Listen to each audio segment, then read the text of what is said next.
Hello, everyone. Welcome to our first of our holiday special this time.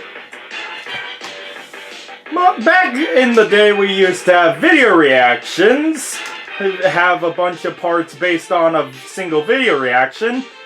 Though video reactions is kind of dead now, so I've decided to change it up to Rambling Review, since that's our big new series that we've been doing on and off. So, Rambling Review will be doing Star Wars episodes 1 through 6 all this month.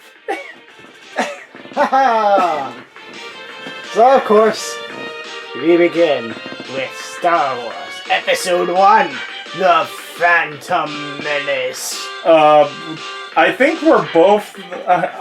This was the first Star Wars film I ever watched, because I actually watched them 1 through 6 because I was young enough to do so.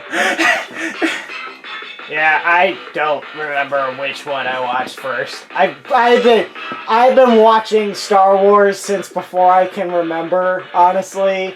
Yeah. All I know for sure is I saw this before Episode 2 came out, because I remember seeing Episode 2 for the first time. That is the only one I remember seeing for the first time. Oh, you poor soul. Oh, I liked it at the time. I was like 6. You poor soul. I was like 5 or 6. I thought it was the coolest thing ever.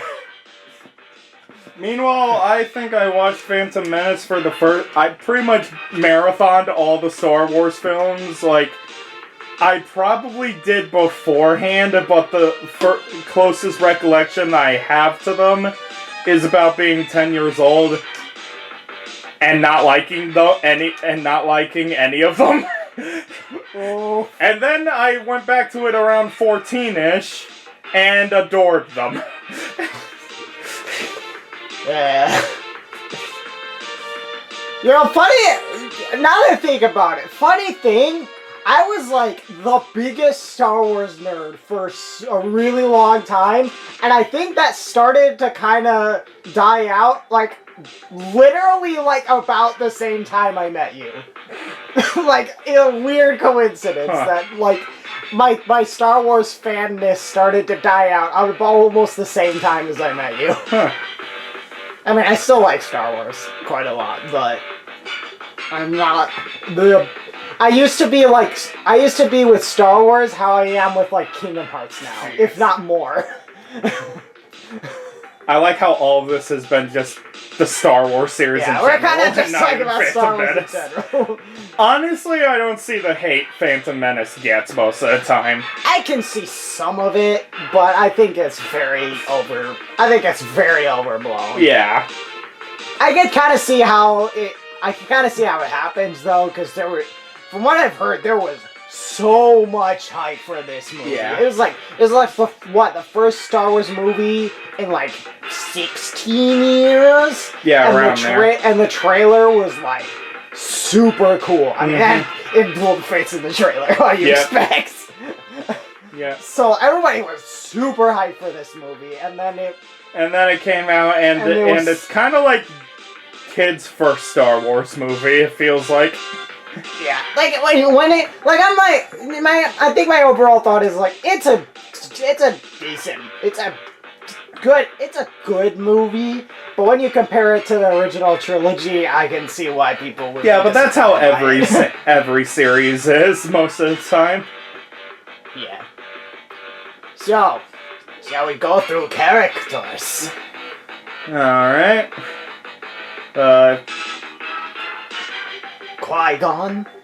Love him. Qui-Gon is awesome.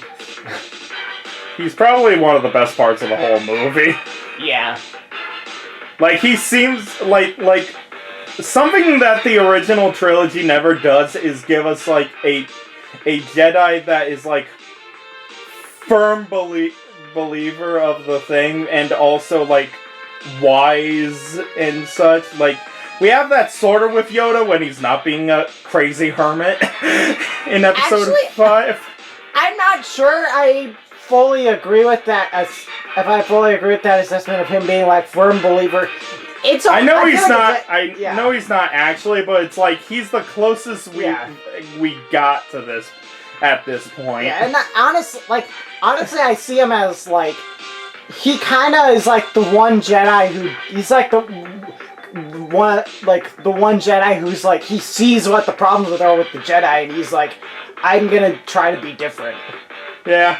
And like people, I've heard people talk about how I have seen people talk about how in like the with the duel with Darth Maul, like the light side lost that fight because Qui-Gon died, and he was the trainer Anakin should have had, and Obi-Wan is not actually a good trainer for him. Like if Qui-Gon had been would have been a much better mentor for Anakin. Yeah. Because he's not as wrapped up in all the Jedi problems. But yeah, Qui-Gon is like one of my favorite Jedi characters. Yeah. He is very cool. I like Qui-Gon a lot. Obi-Wan's just kind of here in this movie. You got a little bit of it. You got a little bit of it. You got like hints of his sassiness. Bit of witty Obi-Wan, but not much. Yeah, and he's really not that funny here. It's like, and he's barely on screen. Qui-Gon just kind of leaves him behind most of the time. Yeah, Obi-Wan's okay. Yeah. Yeah, he definitely is not. He's not. You see hints of the Obi-Wan we know and love, but he's not quite all there yet. Yeah. Darth Maul's alright. He has a very cool presence, and the fight with him is very cool, but he's just not there very much. You don't see his personality much at all either. Yeah. Like, there's not a whole lot of character to him. He's just kind of. He's almost more of a force than an actual character. Yeah. He feels like he's like main villain's henchman, but main villain never shows up. Yeah, which is fine. Like I think he's very solid. And yeah, he's a very solid. I mean, he sure made an impression on the Star Wars fandom. Well, I think that's mostly because he was the best part of this otherwise movie. I mean, yeah, but still, like, he is... Where it's like, oh my god, he just stands out, and also every single fan reaction when he pulls out the second half of the lightsaber. I mean, but like, he made people be like, oh, Sith tattoos, super cool. Zabraks, super cool. Double-bladed lightsaber, super cool. None of those were a Duel of the Fates! My god! We're putting this in every single Star Wars movie until time immemorial. But himself, not so much. Yeah. He's cool. Yeah. Darth Maul's cool. So, what controversial pick do we pick next? Controversy do we choose next? Shall we, which one do we go? Let's go with Padme. Yeah, she exists. She's fine. You kind of got to see some of her, like, headstrongness, and she's kind of cool, and which stuff. The other movies just immediately kick out. Yeah,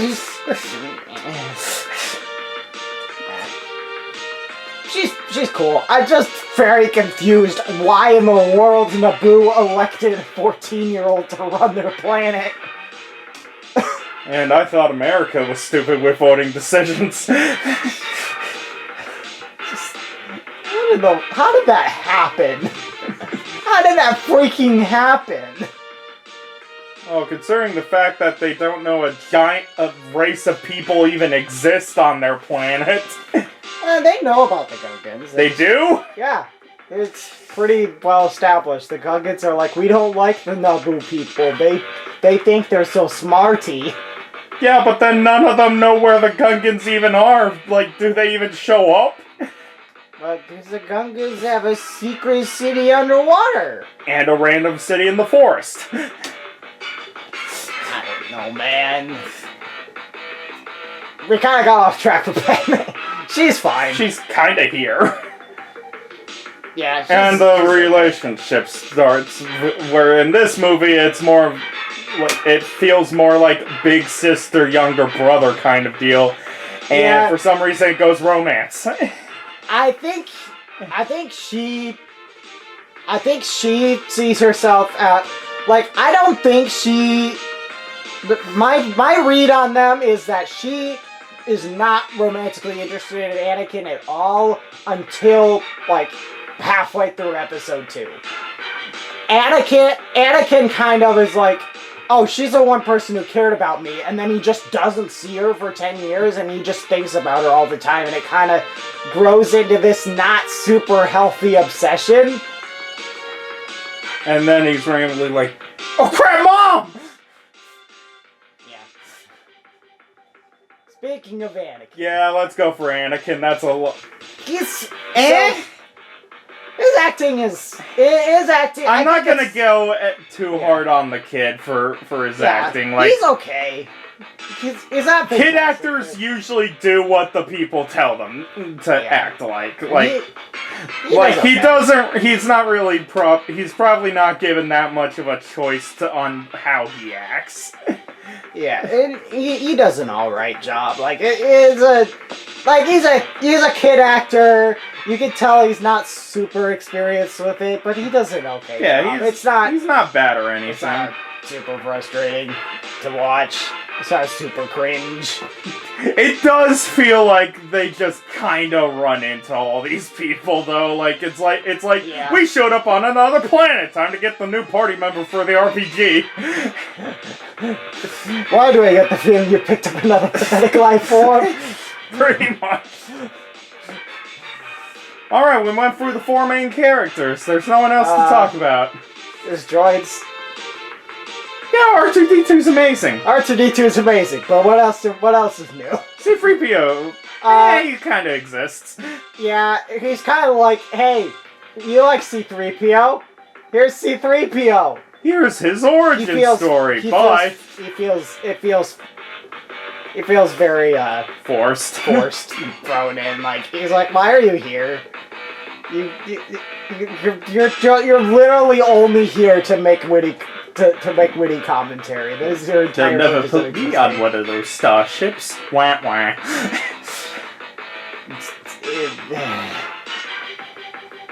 Yeah. Do we mention all the prequel memes? Victory! This is a very memeable movie, and it is part of the reason why I actually enjoy watching it. Yeah. The memes just make me happy in my soul.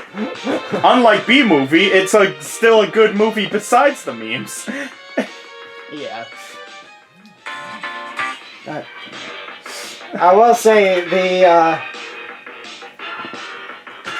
I actually do want to mention Palpatine a little bit. There isn't like way too much of him, but I think he does a very good job of, like, even if you know exactly who he is, you can still you can kind of see how he tricks people. Yeah.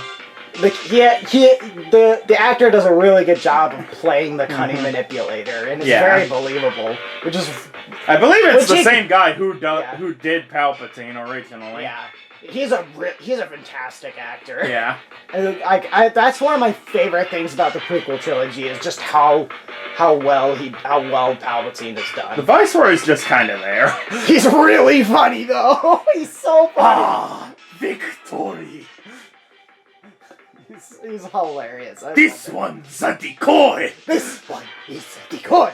I think it's mostly just the voice. The voice is so funny! He does it he's perfect as that dim-witted official who, it's like, how did you get this far up the ladder? Out of hand!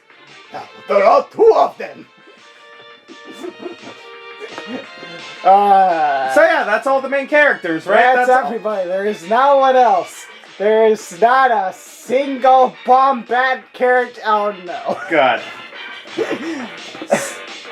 Well, ready for the Star Wars fans to get their torches and pitchforks out for us? Jar Jar Binks. He's not that bad. He's not that bad. He's clearly there for comic relief in a movie that's not dark at all, so probably didn't need much of the comic relief. But it's It's mostly just like, he's there for comic relief, and it's not very funny. Oh well. he's not gonna kill the entire movie for you. I still don't understand why Boston Ass made him a general, though. That's... Clearly he's qualified. Like, does he actually think he's qualified for this? Is he just like, haha, now he's gonna be on the front lines and he's gonna get murdered, haha? Maybe it's like, what? I don't know. It's a suicide mission anyway. Do I really expect us to win? No. The Jedi will handle it. Meanwhile, I will be in the back. And this guy, my right-hand man, right in the front. But my best explanation is legit just, George Lucas thought it would be funny. That's my best guess. Yeah. I can't think of any better reason for Which it. is most of this movie's comedy, honestly. Are you an angel? Yeah. Like, most of this can be... that's actually a problem that many people notice with, like, long-running series with the same writer. The previous movies did fantastic. It must be because George Lucas knows what he's doing. We're not gonna say no to anything because he prints the money. Forgetting that most of the reasons the other movies worked was because people said no to George Lucas on stuff. Like, when you say no to a developer and get other people involved in the writing process and try and fix it, it makes it a lot better. You don't just be like, this guy printed money the first time. I'm sure he'll do exactly what he did the last time. No, because he was controlled last time. Yeah. So yeah, this movie definitely has a lot of problems. The visuals are amazing. Oh, that's a thing. For 1999, this is spectacular. This movie still looks great. This is a 23-year-old movie, and it looks great. It looks a little dated at times, but mostly when they get a close-up on stuff, but when it's like around next to the human characters, it's just fine. Like, yeah. I don't see... Like most movies are from around this time, you can see obvious cracks in the realism. Yeah. This one's not that bad, honestly. This movie looks really good. Yeah. It's beautiful. It's honestly making me really ready to see the other ones and how well they've held up with animation. Yeah. And I also will briefly mention, this movie is a John Williams soundtrack, so obviously it is incredible. Yep. Duel of the Fates is one of the greatest. We would be playing any of it, but you know. Duel of the Fates is one of the greatest music tracks in history. We would play some of the Star Wars music, but you know, we're on YouTube. Disney will murder us. Disney and Lucasfilms will murder us. The point is, we will be very dead. So no, we're not doing that. We will be killed by 20th Century, Disney, and Lucasfilms. We have enough pitchforks outside for saying Jar Jar's not bad enough. Not that bad. Yeah, it's an alright movie. The writing's not the best part, though. Yeah. I mean, this is a weird thing. I'm like... It feels like there should have been a part 1 to this. Like, it feels like this should have been, like, episode 2 in the first episode should have been, like showing, like, Qui-Gon and Obi-Wan meeting and the Jedi Council being, like, arrogant. And then show this or so. I don't feel like that's necessary. I don't really agree with that. I honestly, I have a hard time figuring out what my real problem is with the story exactly. Because I'm like, on paper, this seems good. I'm not that into it, and I don't know exactly why. I think mostly because there's not that many action set pieces. Where it's like, by the time they finally leave Tatooine, it's like, it's already been half the movie. Yeah, maybe they just thought, oh, there's cool Jedi. Yeah, I think that might be what it is. Is they like there are action set. There's. It's They weird. are pretty much open with an action set piece, but I guess it's just not a cool. It's just robots. Yeah, it's not as cool as we want it to be.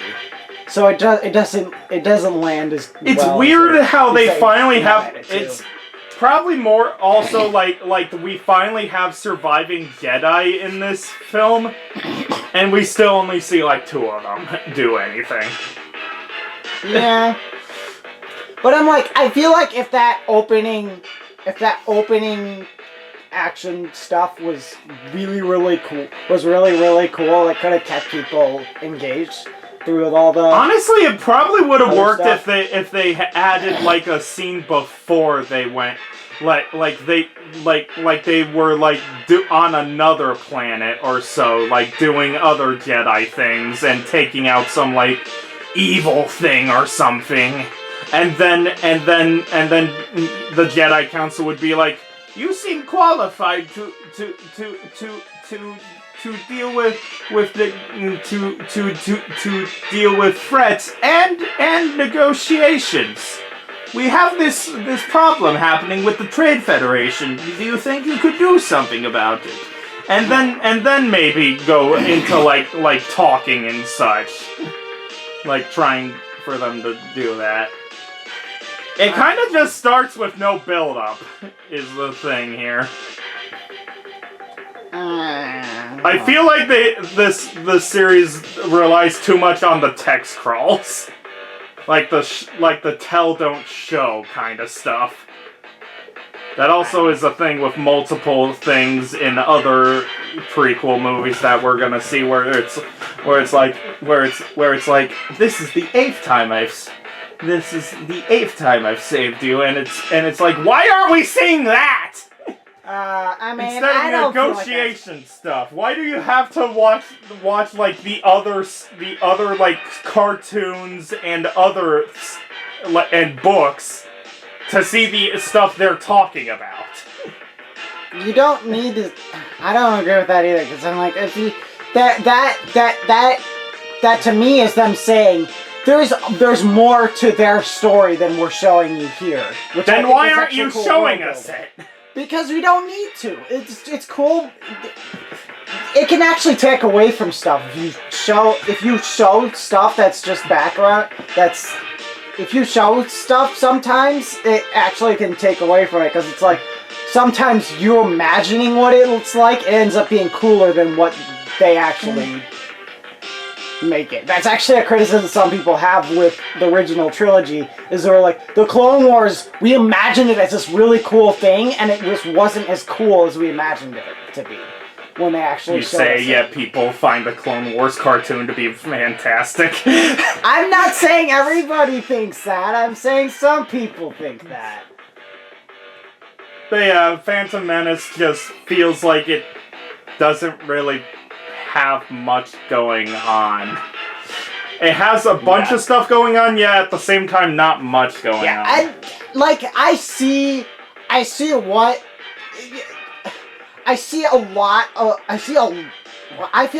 a lot of potential in this movie. It just feels like there's something missing here. It feels like it's almost really good, but it's just missing something, and I'm not totally sure I can put my finger on what exactly it is. It might be that just everything, like, is finished up really quick in this movie. Like, every other Star Wars film has, like, something interacting between the other movies. Like the original trilogy always had the rebels fight some more until the very end of that trilogy, where it's like, stuff's happening off screen. You don't really get much between, I feel like it's because there's such a massive time skip after this, because they don't really they're building up to another Sith being the Master or so. Like, if it's either the Master or the Apprentice, we already know it's the Apprentice that was killed because of the hologram stuff. Yet there's nothing really holding you much more than that. Like afterward, like most of the time there's like a hook to keep tuned for the next one. This one doesn't really have anything. It's kind of self-contained. Yeah, I don't know. Also, now that I think about it, the title's kind of odd. I think it's just referencing that there's the Sith are doing stuff behind the scenes, and we're not really sure what's going on yet. But they're definitely doing bad stuff. Yeah, but the thing is, most of it wasn't even the Sith this time. It was mostly just the Trade Federation. I mean, but the Sith were behind the Yeah, but you don't fully figure that out yet. I mean, there's a Sith guy that's working with the Trade Federation. You don't, but you don't really get fully context on what exactly it was. Well, that's why it's a Phantom Menace, because you don't have all the... Yeah, but that's for the characters, not for the audience. The audience shouldn't be extremely confused as to what's going on. I mean, if you could figure out that also, Star Wars is usually not a good place to put trade routes and stuff. Trade route stuff. Yeah, I think that might be another thing, is that it's an odd feels choice. There's a lot of not action and what's usually a very action. Yeah. What's been established as a very action. Again, there's not many action set pieces in this movie. There's like the very beginning, on the ship. I guess you could count the trip through the planet core, but even then, it's... Yeah, that one's kind of meh. Then leaving the planet's not even that much either. There's just like one group of droids. Pod Race. The second one's Pod Race. Darth Maul 1. And then storming the capital, Darth Maul 2. And the Gungan War. There's like 6 set pieces, and 3 of them happen in the last 20 minutes of the movie. You know, I wonder... What if they just didn't reveal Darth Maul at all until he fights Qui-Gon? What if that was the first time maybe you see a hooded figure and you see the probe droid and stuff, but you have no context for who he is at all, and then he just shows up with a lightsaber, starts fighting Qui-Gon, and then they kind of add more context to who he is after that. Honestly, what would have been that would have been cool.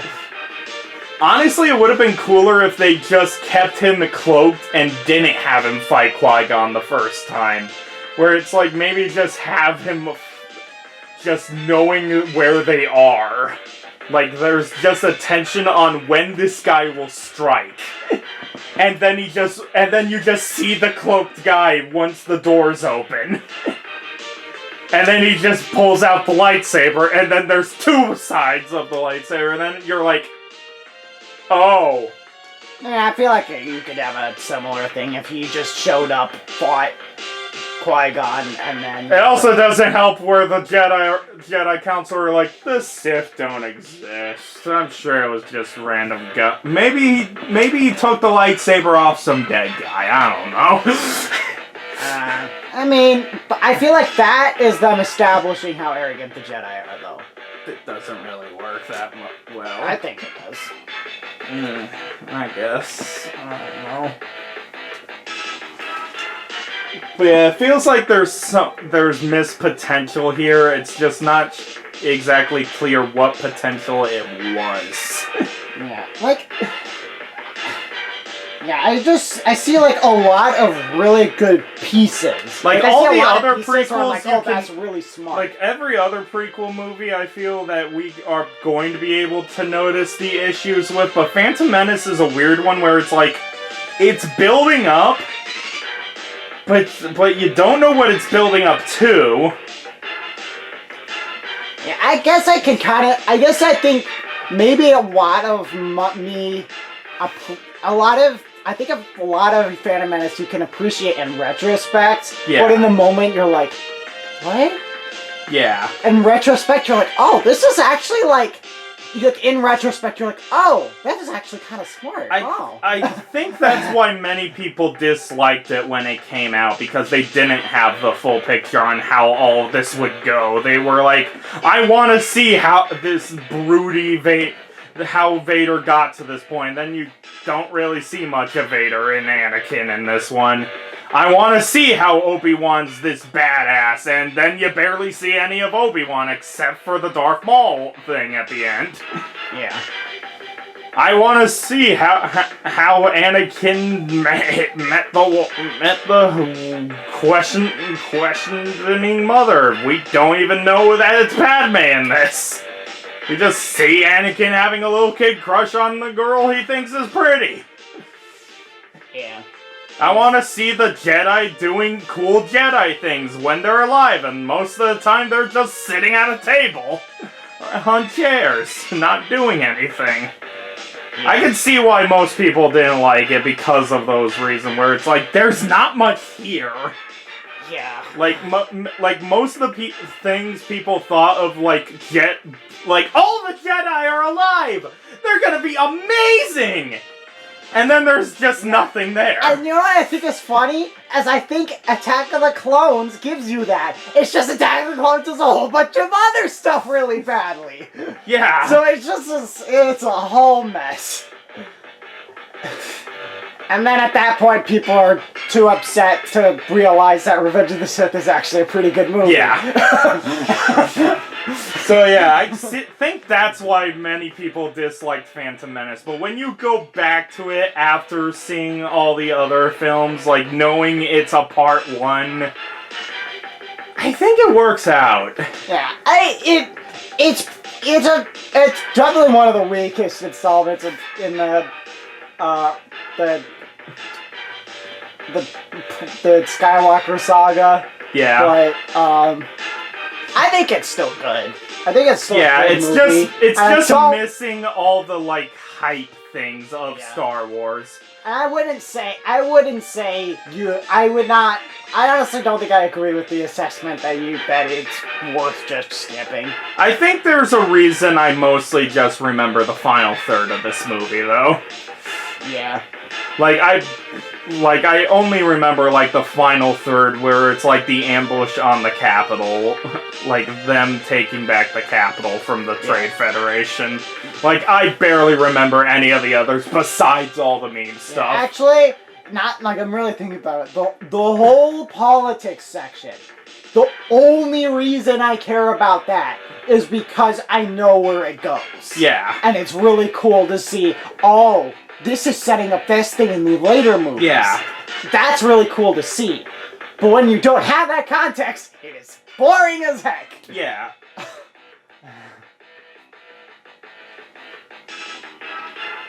I think it's most of the reason why I wasn't a Star Wars fan when I first watched these, because I did watch it from 1 through 6. And I was like, eh?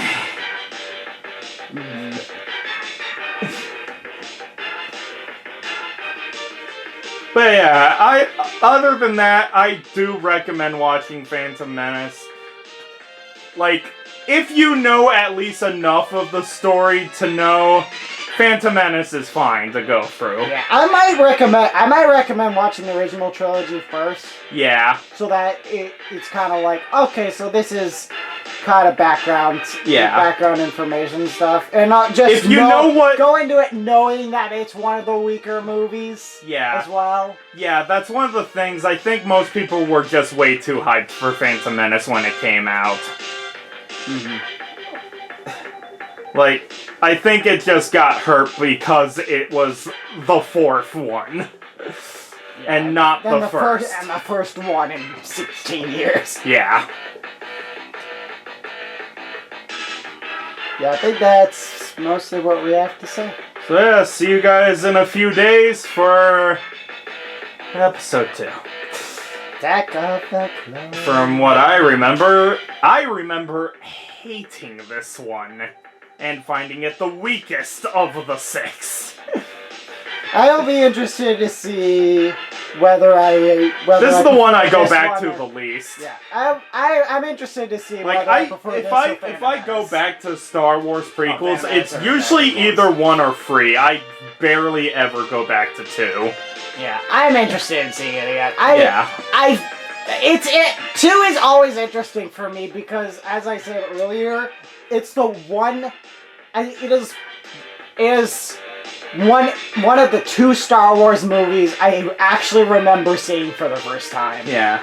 So I actually remember how I felt watching it for the first time. I actually remember really liking it. But I think a lot of that is kid me just being like, OMG, Yoda's jumping all over it, it's cool, lightsaber!